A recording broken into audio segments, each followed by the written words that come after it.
welcome back to my YouTube channel, Peace Jones. Don't forget to like, comment, and subscribe. So today I'm here with Josh, and he is a law enforcement officer. We're not gonna disclose the department though, sorry guys.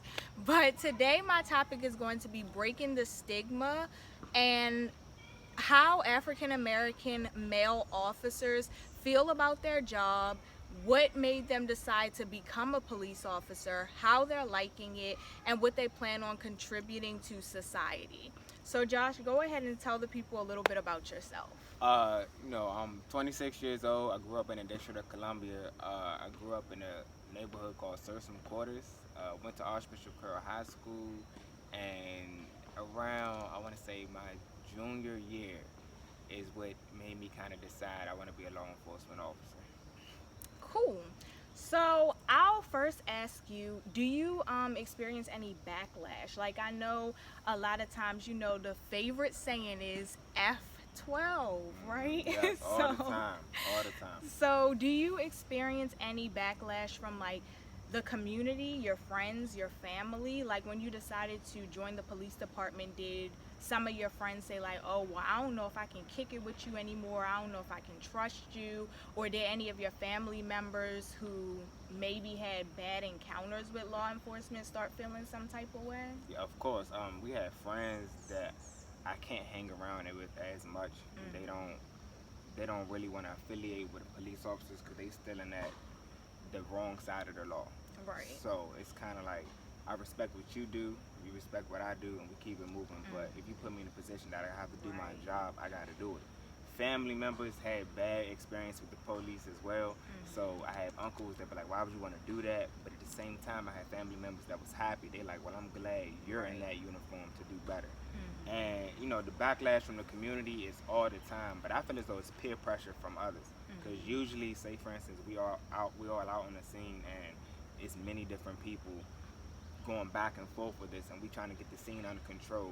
A lot of guys is just going off because they're being recorded and other people are influencing them to make bad decisions. But then as soon as they come away with us, it's really apologetic. They really, change their whole atmosphere because they just like, man, I just did it because I didn't want to look like a coward. I didn't want to look like something that I'm not. And it's just like, I understand, but you got to kind of break that because you're making it harder for us as far as, everything's media. Right. I agree with that. I also think that a lot of people have this idea that law enforcement is bad, but all law enforcement, first of all, in my opinion, since I'm in the criminal justice field as well, I don't think law enforcement is bad, period. I think that you do have, I don't even know if I want to call them bad officers. Maybe they need some training or some guidance. But for the most part, I mean, when you go through that academy, you're taught to protect and serve. And actually, I think people lost the whole idea of what a police officer is. They're actually meant to make sure that the community is whole. You know what I mean? They're meant to be there to prevent crime. And I think that sometimes we forget that, like you said, based on like what other people portray these police officers as being, or maybe if they had a bad run-in, now all of a sudden it's like all law enforcement is terrible. Exactly. But I think that people need to start making their own opinions about law enforcement based on their experiences. Of course I've had an officer pull me over that was kind of rude, right? But I'm not gonna say, oh, all officers are terrible because this officer did this, because at the same time, you want to know something that we don't usually think about?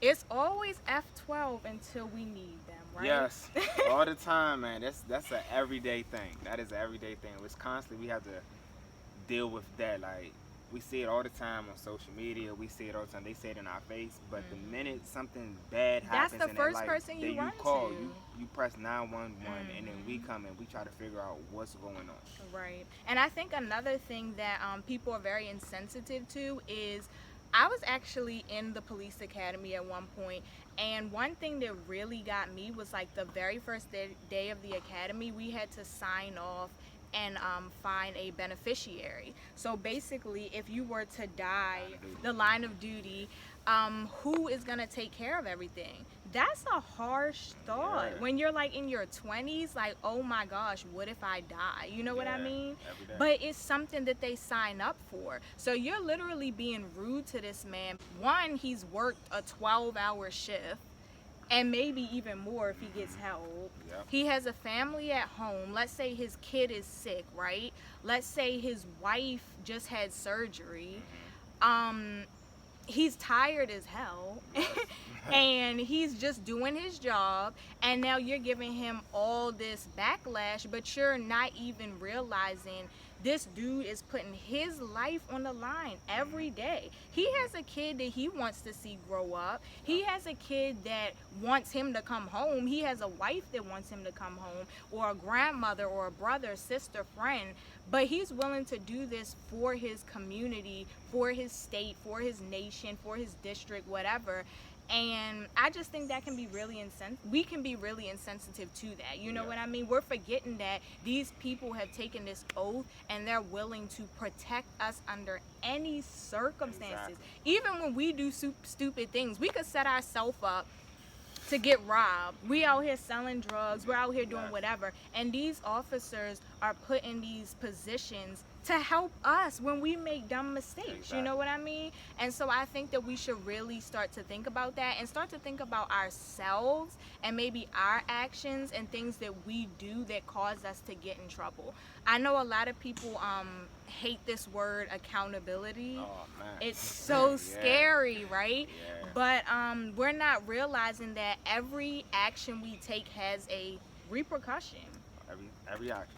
And granted, we did it because we wanted to look cool, or we did it because we were young and immature, or we did it because we just felt like it. You still have to have some type of consequence. Exactly. And Officer Booz didn't make these laws. Not at all. Not He at all. just has to implement them. You know what I mean? So you can't be mad at all these other people at the end of the day when they're just doing their job. You know what I mean? Exactly. So my next question would be,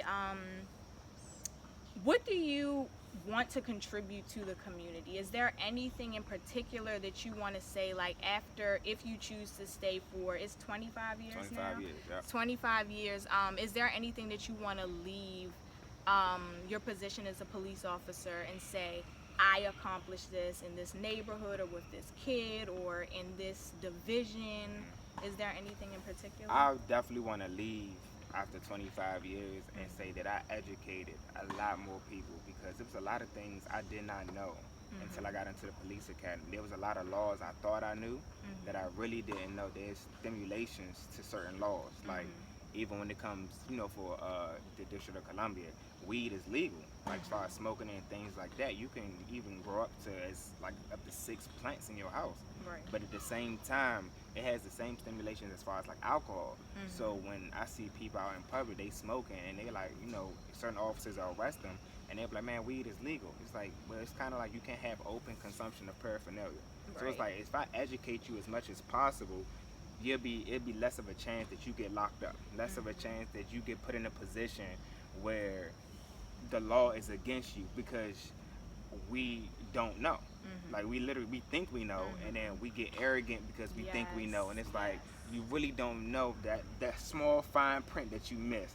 Like everything was in bold letters, but you missed that one thing as well. So I just want to educate our people so we can be a lot better in the District of Columbia and help each other, because we hate each other a lot.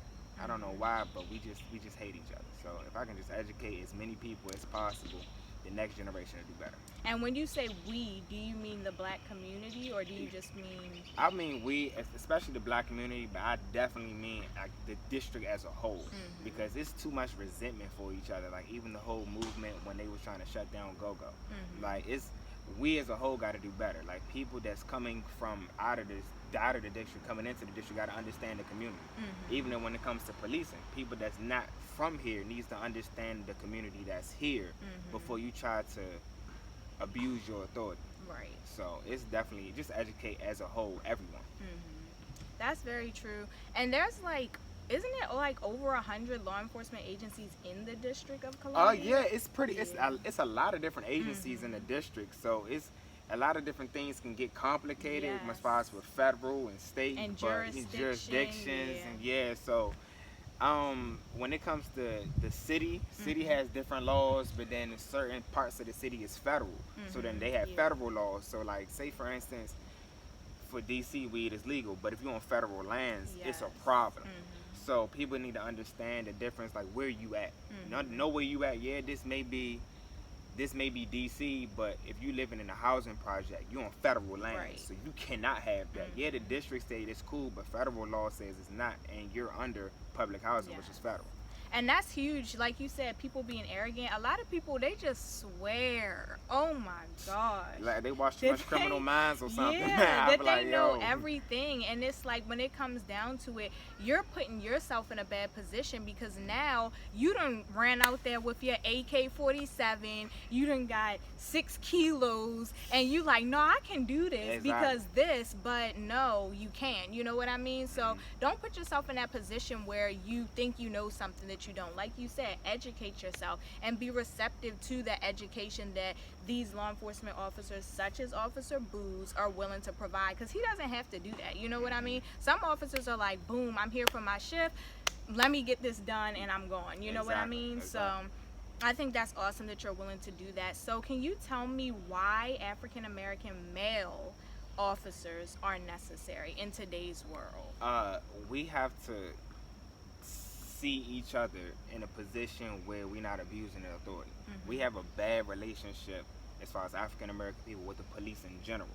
So when we get put in certain positions, we can be like, all right, cool, I'm gonna help this person out. It's been times that I go on the scene and people, it's different white officers. They are great officers, but because the black man, because of the stigma between policing and the black community, they don't even want to talk to them. So when I show up, it's kind of like, I don't want to talk to you, I want to talk to him. We need to have somebody they can relate to, because it's like, all right, cool, what you need to talk about? And I look like you, I sound like you, now you can relate. You got a better connection with me because we are from the same area, and we just alike. I'm just in this position. I'm just in a uniform and you're not. So maybe I have a better understanding of where you coming from, and I will let you vent. You know, a lot of us, we just want to let it out. And especially for the black man, the black community, we don't have an outlet. So you need a voice. Yeah, we need a voice. So, and we need somebody to listen to us and take what we saying into, like, you know, consideration. So I would definitely just tell people, you know, if you're from the district, if you have the opportunity, try to, you know, become a police officer. As far as black men, black women, it's best for us as a whole. So I love it. Yeah, I think it's very necessary as well. Not to look down on any other race as far as officers, because there's great Asian officers, there's great Latino officers, there's great Caucasian officers, but I do think that in the black community, we do need to see our people, you know what I mean? And we need to see that they were able to get into this position, which means a lot. And they're still humble and willing to, you know, like you said, hear people out. Sometimes people just need a listening ear. I think that now everybody has so much to say and they want to get their point across, but people forget that, like, listening sometimes, you could have a mother of 4 that's just struggling, and she needs you to hear her out on her son that is losing his path in life, you know what I mean? Or you could have somebody on drugs and they just need to vent, you know what I mean? So I think that's very important. And I do think that sometimes things get escalated when people don't have that person that they feel comfortable talking to, you know what I mean? Because even though it shouldn't be that way, it shouldn't be that, oh, this white officer showed up or this Hispanic officer showed up and I'm retaliating just because you don't look like me. Like, that really shouldn't be. But when that is the case, it is good to kind of have somebody there to de-escalate it, get the problem solved. Even if that person does still end up, you know, receiving that consequence, I think that it can make things go a lot smoother, you know what I mean?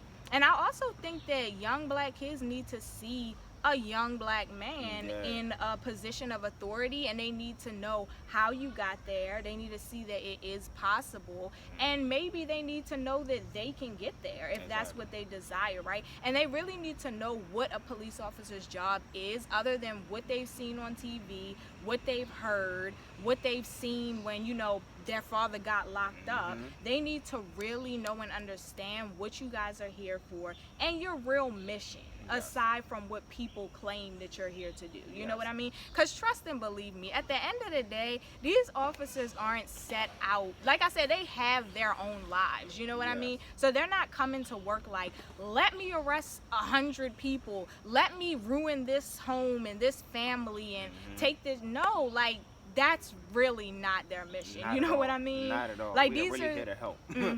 We are really here to help. We are really here. We only here because someone called. Like, we're only here. We're not here to get in your business, try to see what you're up to. No, we only here because someone called or somebody flagged us down and they really need some help. And it's like, all right, we're in a position where we can help you out.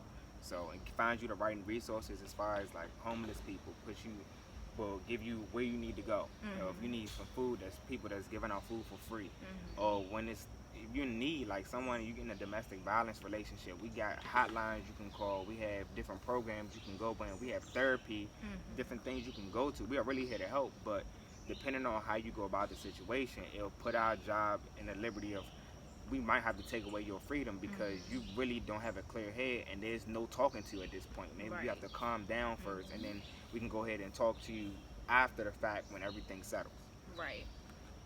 So the last question I want to ask Officer Booz is, what was the most touching experience you've had thus far as a police officer? Was there maybe someone that you met or a call that you responded to?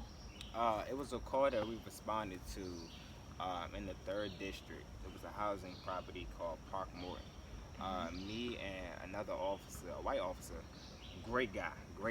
We responded to the call, and it was basically like a family disturbance.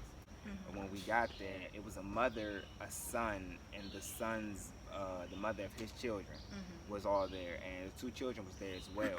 And they was really in a bad position. The mom was just angry because, you know, what she was going through, the living conditions she was in. The son literally just got laid off from his job, and they was kind of getting into it.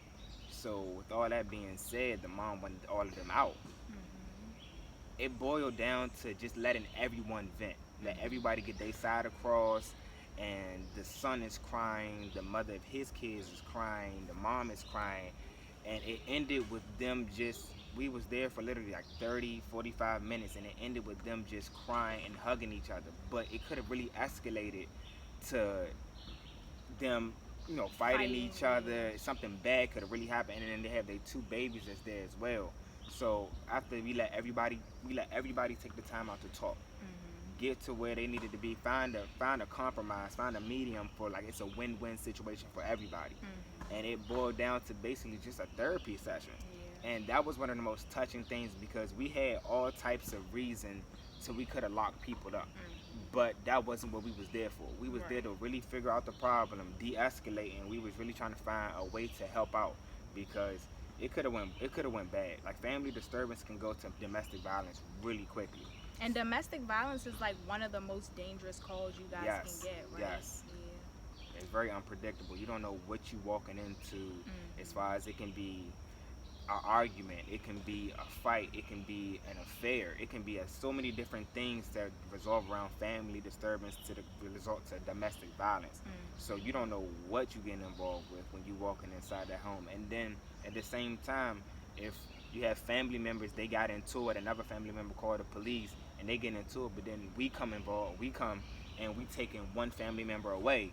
That other family member still like, that's family. Now we dealing with both of them. We dealing with everybody. And it's like, goodness gracious, we came to try to de-escalate and help y'all out. And then that's, you know, we now we get into it with everybody. And it can become a domino effect for us. And it can really put everybody's lives in harm's way because we don't know what we're walking into. We don't know what you have in your house. We don't know where you have things hidden or anything like that to protect yourself. So we got to basically put ourselves in a tactical position to make sure everyone is safe, not only us, but they are too. But that was one of the most touching moments that I had as far as with my career. and it was a great therapy session. Everybody was crying, everybody let it out, they even wanted to offer us food, but we was like, no, we okay, we gotta go, continue our job. But we was happy we was there to help.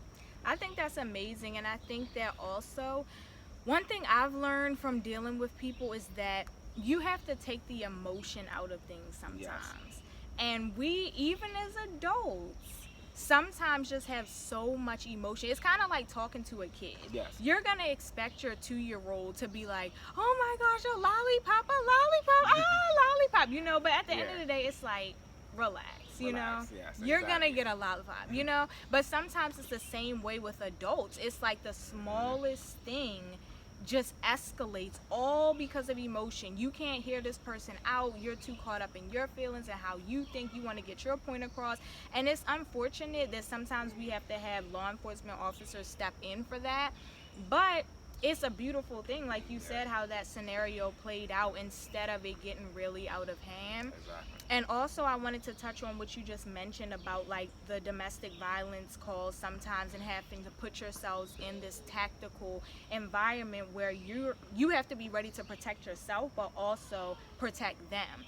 Now that's another thing. I think that I'm in no way promoting like excessive force with police officers, but I do want the public to know that they still have to go home at the end of the day. You know what I mean? And a lot of times, like I've heard people say recently, oh, police officers shouldn't carry guns if their main mission is to make sure the community is safe.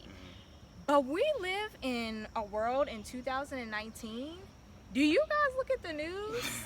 Yeah, it's crazy. There are crazy people out here, okay? Like, you never know what to expect. And then to be an entity where you're disliked, I'm not gonna say hated, you're already disliked.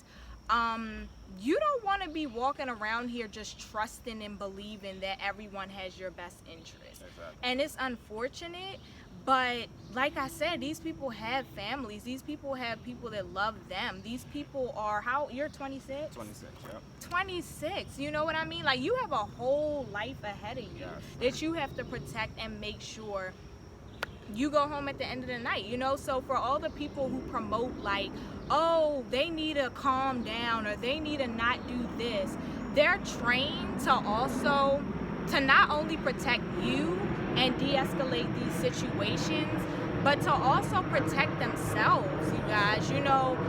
Just because you're not in a uniform, when you walk out the house every day, you're not gonna just trust that Johnny over there running at you with a knife isn't gonna stab you. Exactly. You know what I mean? So these people have to do the same thing. They have to protect themselves. And I think that you guys need to, well, not you guys, I think anyone who has that mindset needs to do a little bit more research.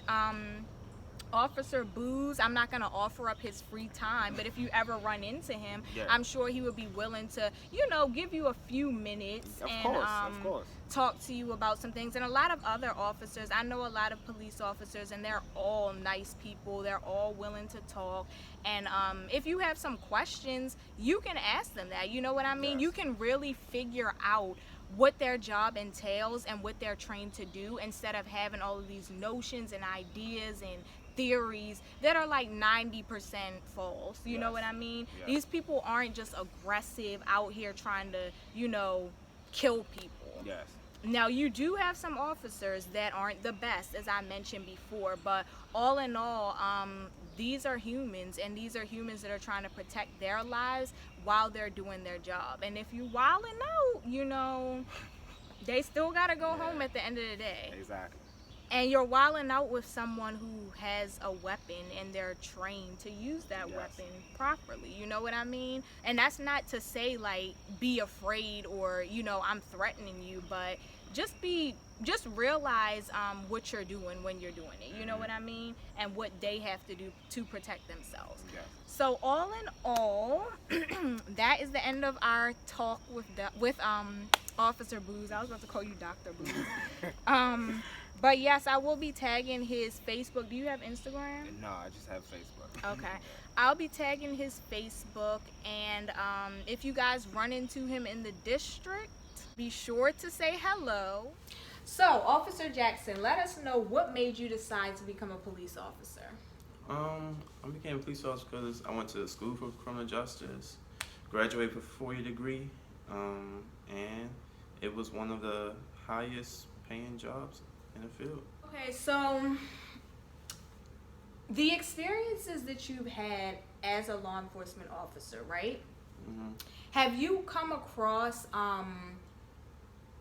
people in the community or in society in general that kind of put you down for your decision, or any family members or friends or peers that once you got this job they were like, oh yeah, like we can't mess with you, or we don't trust you, we don't like what you do? Did you kind of feel like everyone was supportive, or did you get that stigma that is known for being a police officer, especially a black male police officer? Honestly, no. Everyone who I told that I was becoming a police officer, they was really supportive. They really looked out. They supported me the whole way through. From me talking about wanting to be a police officer all the way up until I became a police officer. I never really had anyone talk down about me being a police officer. So no one in your family either? No one in my family. Everyone was supportive of the whole decision, you know. People who had encounters, bad encounters with a police officer, they even supported me too. They was like, you know, you seem like a good dude and you seem like a person that should be on the force. So cool. So then when you are out in the community on your beat, at work, are people engaged and accepting of your presence in the community, or do you feel it out there where they're kind of like, you know, do they treat you nice when you come around or when you respond to calls? It's a good balance. You always gonna have people who's gonna be supportive and some people who don't want you there, you know. But I feel like every time I go out there, I'm always gonna have the people who want to, you know, not want our presence around, but they're usually up to no good when they don't want our presence around. But I have people who enjoy, you know, us being around. They come and talk to us, you know, but it's always a mix. It's always a good balance of people who like show us love and people who just show us hate. But even that's like life, though. Yeah. Even the people who I might arrest or give a ticket to, they show us love too. You know, so like I said, it's a good balance. You know, it's not always people telling us, you know, I hate 12 and all that stuff. So one thing that I know about you, Officer Jackson, is that you have like a very passive type of attitude. Not that you don't care, but you can brush off a lot of things. Like a lot of things don't really get to you. So how do you think that that helps you in your daily life, or when you're at work, kind of dealing with all the crazy things, handling the job in general, kind of being able to go home and not bring the pressures from work into your household with you or into your daily life? Well, I think me being real passive, it helps me a lot. It works for me.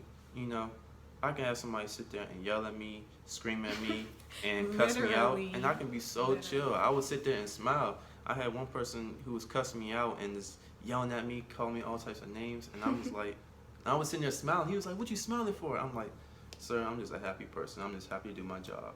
And you know what I'm saying? Like, it's better just to sit there, smile, and be real passive than just sitting here and argue with somebody, because it's not gonna get you nowhere. So I try to, you know. But how do you do that in such intense situations? I've been doing it for my whole life, so it's that's like, just so amazing to me, because I feel like with me, I can hold my emotions in for a certain amount of time, but when you take me too far, it's just like, you snap. Yeah, like I'm like, okay, that's enough, you know? Yeah. But I've known RJ for a very long time, and I've seen him in some pretty intense situations, and he never really like get mad. It's kind of crazy, but he never really like shows any emotion. Like he's just like, okay. And I just really wanted to point that out. Like that's a really good quality, I think, because it really helps you to be able to do your job and take the emotion out. I think that sometimes when we see these law enforcement officers who really just, you know, take their power and lose control, I think that sometimes that's because they're too stressed out and they're acting off of too many emotions. They may have things going on at home. They may have already had a bad day, whatever it may be. And so then they're like, okay, boom, it's 0 to 100. And that's where they get in trouble. Yeah. But I think with you being able to kind of say, I'm always at 0, it helps you to make the best decision no matter what call you're on, what you're responding to. And I think that's good. It really helps the person on the other end and making sure that you're not just like, hey, you're going to jail, you know what I mean? Whereas another officer that's stressed out and can't handle their emotions may do that. So I think that's a really good trait. Yeah. See, look, he can't stop smiling. I can't stop smiling. I'll let no one push me around though, but you know. Yeah. So my next question would be the need for African American male officers. Do you think that there is a strong need? Like, is it in certain areas, like maybe metropolitan areas or cities, or do you think that there's a real need? Or This is how I put it. I don't really care about race or nothing like that. I don't think we need more African American, Hispanic, white, whatever. I just think we just need more good officers. It don't matter about the race. Like, I'm so sick and tired. Like, oh, we need just, more black officers on the street. No, we probably just need more good officers in the street. That's all it really takes. If we got a lot of good officers on the street, that's all that really matters, to make a good police department, to make a good community and everything. So, but what do you think as far as like the argument that everyone makes with needing more black officers, black male officers, is that you're in a community, disadvantaged youth, low rent housing, low income areas, and you're responding to a call. Only thing that these people usually see is themselves when they're in their neighborhood, right? Then you get an officer responding to the call that doesn't look like them, right? So maybe Caucasian, maybe Asian, maybe Latino, whatever. The argument that everyone makes is it's a little bit harder for them to be willing to work with that officer or feel like that officer even understands them or has the best intentions for them versus that officer that looks like them that is also African American and responds to the call, and you can kind of say like, hey, I can relate to you, you know what I mean? Like, you look at your haircut, you know what I mean? These are certain things that an African American kid is going to say, hey, he has his haircut like mine, you know what I mean? Or let's say you had tattoos or whatever, right? That's something relatable. Let's say you had earrings. That's something relatable. The average 17, 20-year-old, 25-year-old can literally look at you and say, you look like my homeboy. Whereas they can't look at a, let's say, Thai officer that responds to that same call that looks nothing like them, that they're already assuming, okay, you didn't come from where I came from, you were privileged, you didn't have to go through what I went through, you know what I mean? These are all assumptions that they're making because this person doesn't look like them. Now, they could be totally wrong. This Thai officer could have grown up in Thailand in the poorest area, parents struggling, maybe didn't have parents, they might have lived in the hood.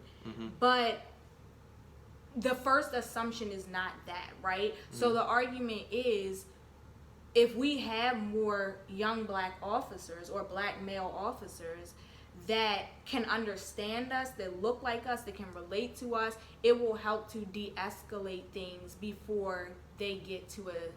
But can I say something? I say, all right, so say if I had somebody, that looked like them. They was like, oh yeah, I can probably talk and communicate with this person. But I come off rude, I come off real disrespectful, I'm not relating to them. I'm just, somebody think I got a lot of authority and just trying to boss them around.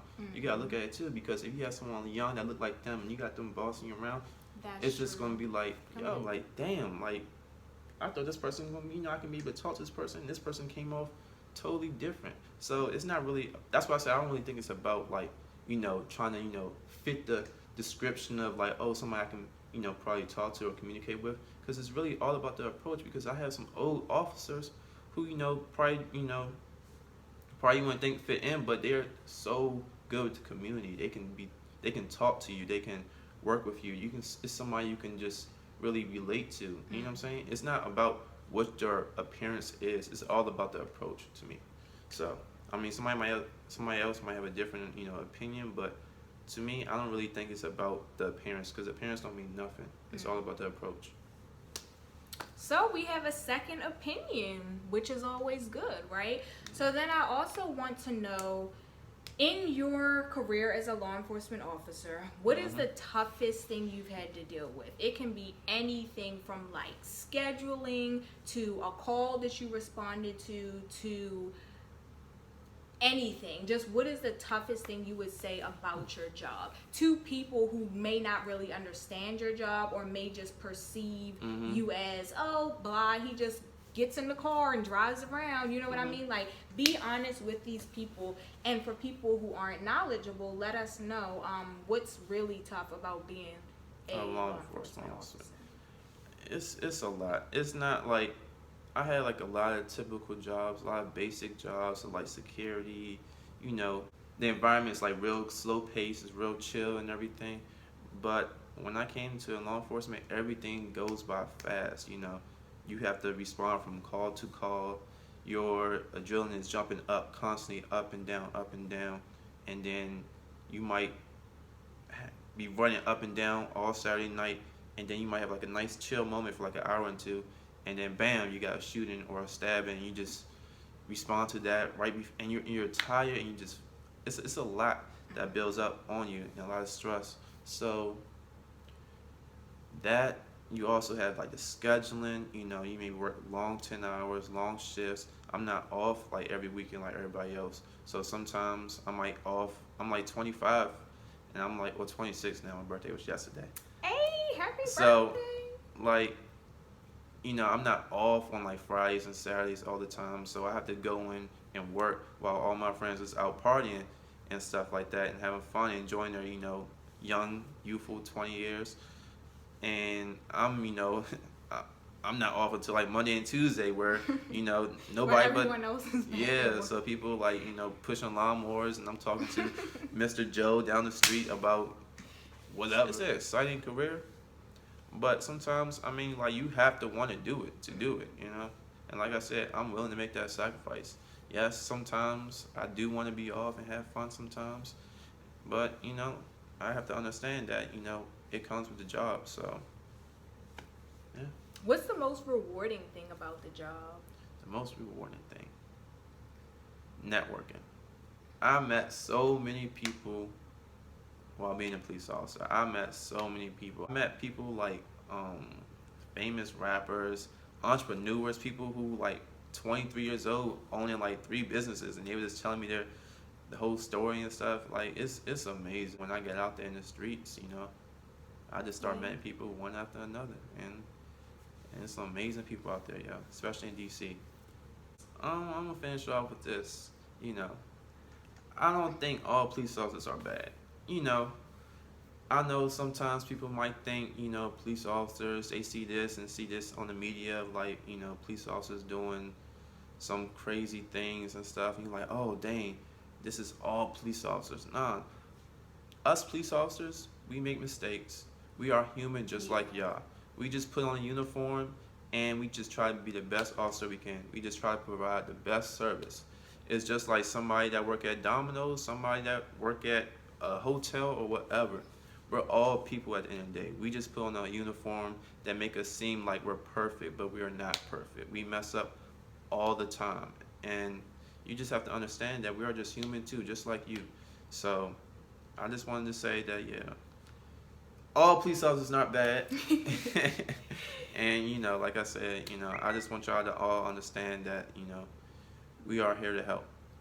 Yes, I like that. Yep. All right, guys, don't forget to like, comment, and subscribe. I will tag Officer Jackson's Above the Limit on Instagram. Don't forget, please follow. I need the followers. He's quite the character, in case you haven't noticed. But yeah, don't forget to like, comment, and subscribe, and please share my videos also, because you know my channel is about evolution, growth, and healing, and much more. And so the only way that we can do that is if we share it with others, right? So I'll see you guys next time. Thank you. Peace.